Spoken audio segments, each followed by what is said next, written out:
My girlfriend accused me of harassment in front of everyone, but it was just an excuse to break up with me. All right, Reddit, buckle up because this one still keeps me up at night. It's been about 6 months, and I'm still trying to untangle what happened.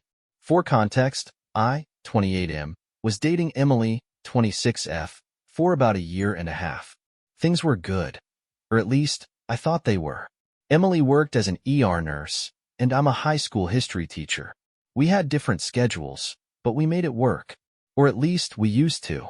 About 2 months before everything fell apart, Emily started acting distant. She'd cancel plans, get snippy over tiny things, and was glued to her phone more than usual. I tried to tell myself she was just stressed from work, but honestly, deep down, I felt something was off. But nothing could have prepared me for what happened next. Emily had this big corporate party for her hospital staff. It was one of those fancy, semi-formal deals with catered food, speeches from higher-ups, and lots of wine. I wasn't invited. It was employees only, but that didn't bother me. Emily had gone to these before, and they were usually pretty uneventful, or so I thought. The next day, I noticed something was off.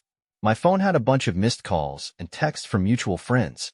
Messages like, "Dude, what the hell is going on? Is this true? Call me when you can. This is serious." My stomach was in knots. I called my buddy Chris, one of the mutual friends who had texted me. He picked up immediately. "Hey man, are you okay? What are you talking about? What's going on?" I asked. Chris sighed. "Look, I wasn't going to bring this up, but Emily said some pretty heavy stuff about you last night at the party." My blood ran cold. "What did she say?" "She told everyone that you've been harassing her at home, that you've been forcing her into weird, fetish stuff. And when she says no, you get angry and aggressive." I felt like the air had been sucked out of my lungs. "What? Chris, you know me. You know that's not true." "I know, man. But she said it in front of everyone. Her coworkers, mutual friends. People were shocked. And honestly, it's spreading like wildfire." I was speechless. My own girlfriend, someone I'd trusted, someone I'd loved, was out there, painting me as some kind of monster to everyone we knew. "Chris, do you believe her?" He paused. "No, I don't. But a lot of people do. And honestly, man, you need to figure out what the hell is going on because this isn't something you can ignore." I hung up and sat there on my couch, staring at the wall. Why would Emily do this? Why would she make up something so disgusting and so damaging? And more importantly, what was I supposed to do next? After I hung up with Chris, I just sat there, staring at the floor, my mind racing. Harassment? Fetishes? Aggression? Where the hell was all of this coming from? I replayed every conversation, every fight, every little moment with Emily over the last few months. Nothing even remotely pointed to this. I decided I needed to talk to her. I texted, "Emily, what is going on? Chris told me what you said at the party. Call me." No response. I called, straight to voicemail. Over the next 2 days, the silence was deafening. Mutual friends started pulling away. People stopped replying to my texts. I went on social media, and my stomach dropped when I saw that Emily had unfollowed me, removed all our photos together, and posted some cryptic quote about leaving toxicity behind. But the real gut punch came when I walked into work Monday morning. I teach at a high school, so while my students didn't know anything, a couple of teachers I'm close with gave me looks. One even asked, "Hey, are you okay? Is everything all right at home?" I felt like I was walking through a fog. That night, Chris called me again. "Hey man, I need to tell you something else. You're not gonna like it." I braced myself. "What now?" "Emily's been talking to Jake." Jake, the same Jake she'd mentioned before, a senior administrator at her hospital. I'd met him briefly at a Christmas party. He was one of those guys who always seemed overly friendly with women, the kind of guy who made you feel like he was just waiting for an opportunity.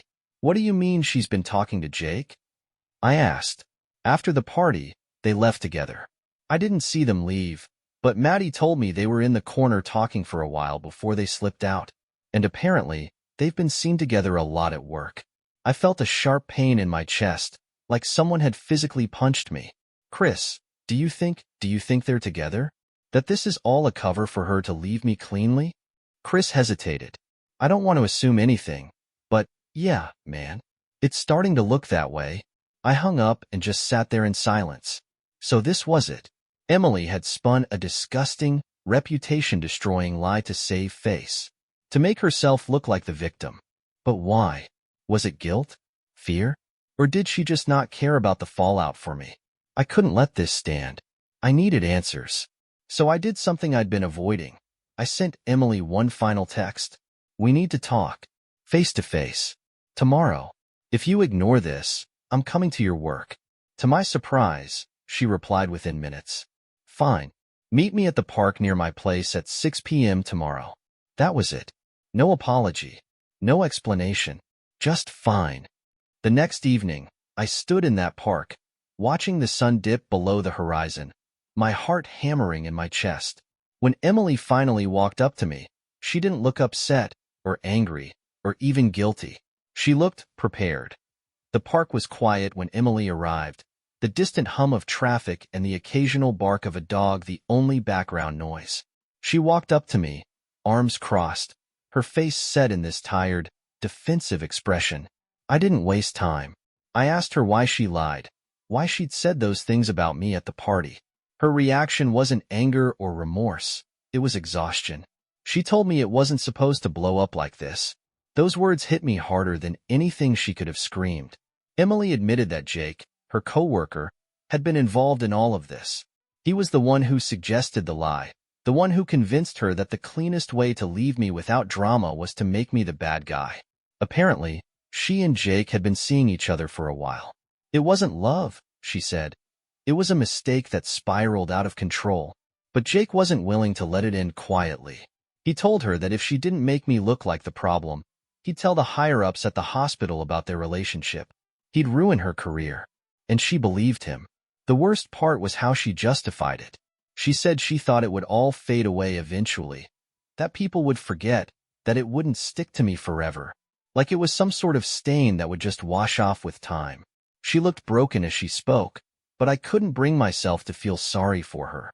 My life had been flipped upside down because she was too scared to stand up to Jake, too scared to face the consequences of her own actions.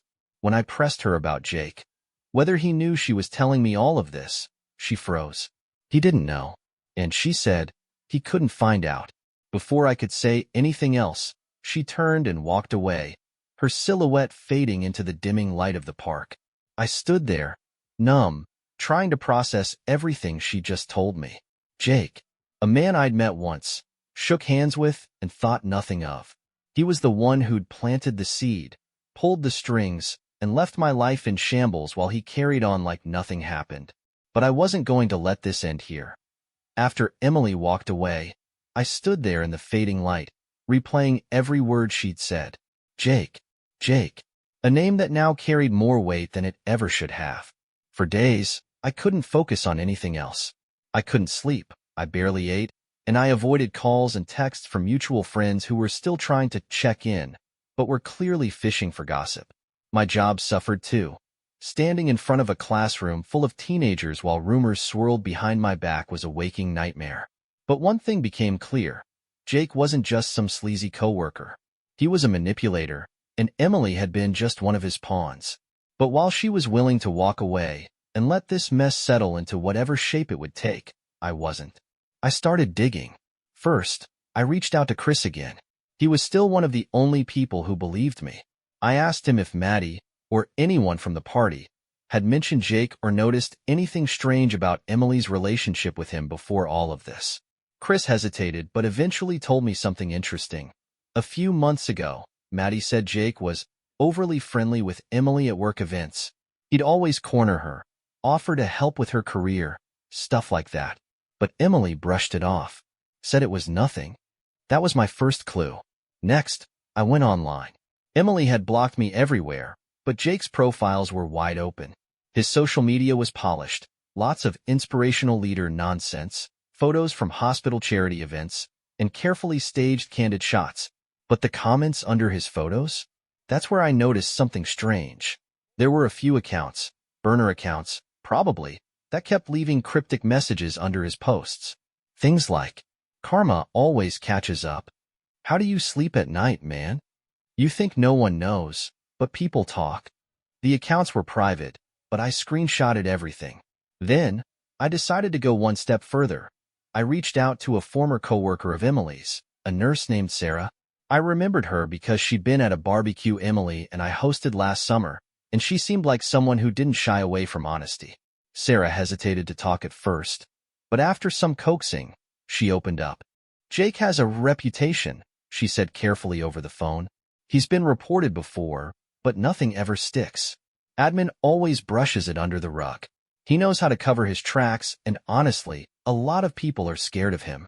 I asked if she thought Emily might have been pressured into something she didn't want to do. Sarah sighed. Honestly, probably. He's done it before.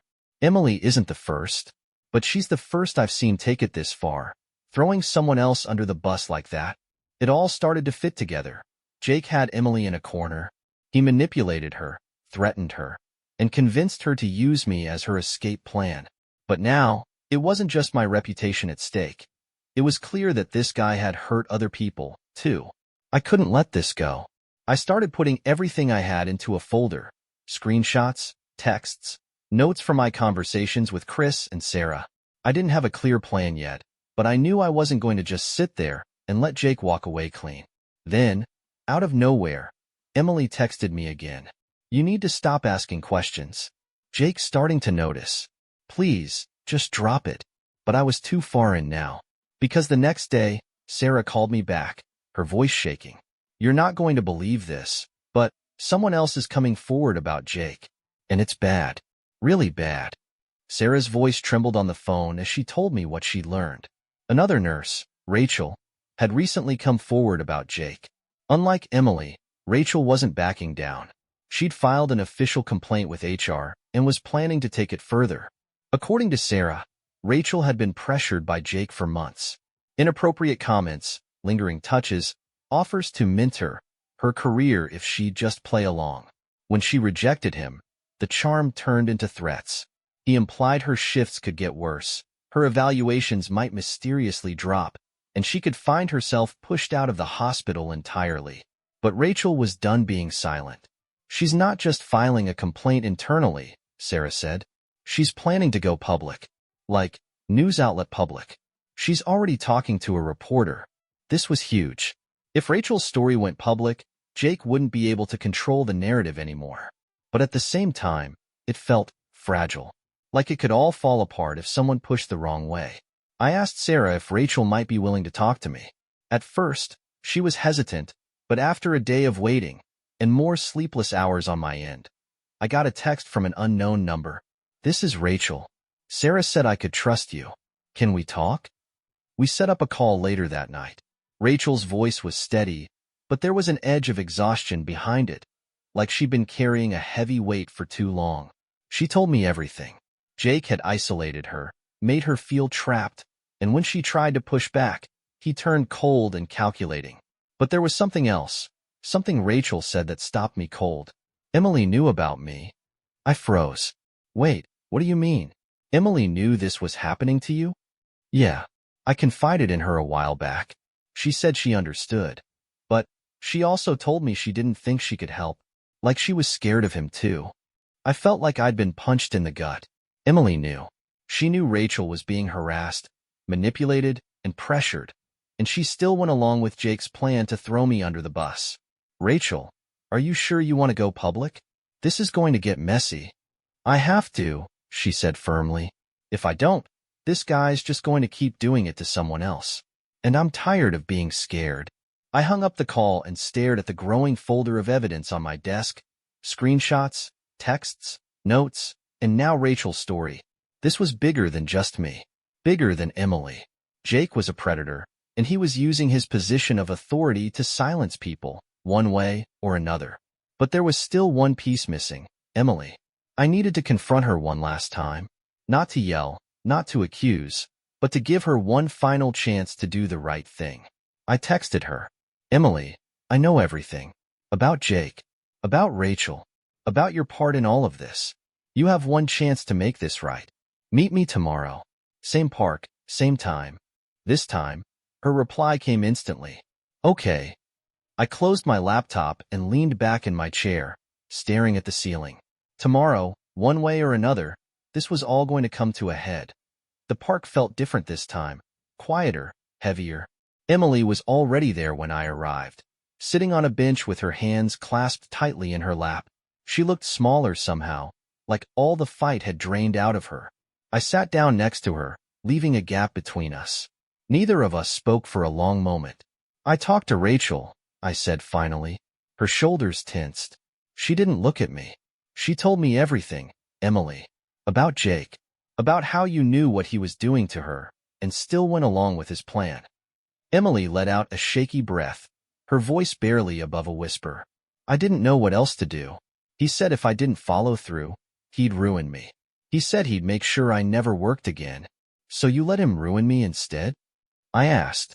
She flinched, her head dropping forward as tears started to spill down her face. I didn't think it would. I didn't think it would get this bad, she said between sobs. I thought if I played along, it would blow over. That you'd just walk away and be fine. Be fine? Emily, you've destroyed my reputation. You've made people believe I'm some kind of monster. Do you know what it's been like walking into work every day, wondering if people are whispering about me? Wondering if someone's going to report me over something that never happened? She didn't answer. But this isn't just about me anymore, I continued. Rachel is going public, and I'm helping her. Jake's not getting away with this. But you, Emily, you have one chance to do the right thing. Right now. Finally, she looked up at me, her eyes red and swollen. What do you mean? Come forward. Tell the truth. Admit what Jake made you do. Back up Rachel's story. If you stay silent, you're just as guilty as he is. Emily stared at me, her expression shifting from fear to guilt to something that almost looked like relief. Okay, she said softly. I'll do it. I'll tell the truth. I didn't know whether to believe her, but it was something. A crack in the wall she built around herself. As I walked away from the park that evening, I felt something I hadn't felt in weeks. Hope. But at the same time, a voice in the back of my head whispered, what if she's lying again?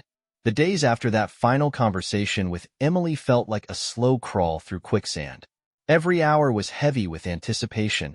Every notification on my phone made my stomach clench. Would she actually follow through? Would she come clean? Or was this just another empty promise to get me off her back? Then, 3 days later, it happened. I woke up to a flurry of messages. Chris, Sarah, and even people who'd stopped talking to me weeks ago were blowing up my phone. The hospital's internal investigation had officially launched. Emily had come forward. She'd told them everything. About Jake, about the coercion, about how he manipulated her into painting me as the villain to save herself. But it wasn't just Emily. Rachel had gone public too. Her story was picked up by a local news outlet, and soon enough, it was everywhere. She didn't hold back. She named Jake directly, detailed the harassment, and confirmed that Emily had been another one of his victims. In Emily's statement to HR, she admitted that Jake had backed her into a corner. He threatened her job, her career, her reputation. She was scared and panicked, and instead of finding a way out, she let him convince her to ruin me instead. She didn't make excuses. She didn't try to sugarcoat it. It wasn't a perfect apology, but it was something. Jake was placed on immediate leave, pending the investigation. But let's be honest, his days were done. With Rachel's public statement and Emily's admission, he had no escape route. A few weeks later, he resigned to focus on personal matters. Classic PR speak. But the fallout wasn't just for him. Emily reached out one last time.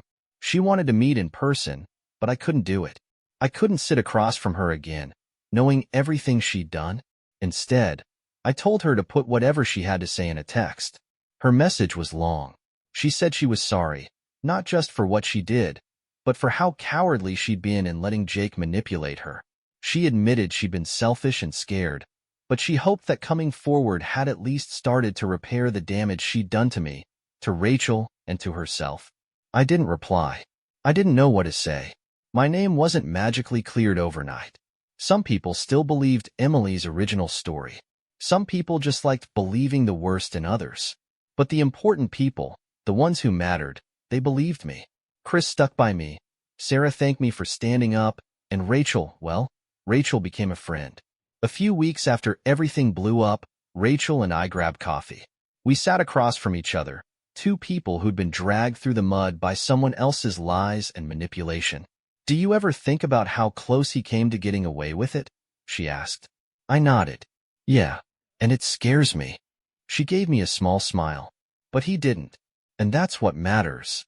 Emily transferred hospitals not long after everything settled.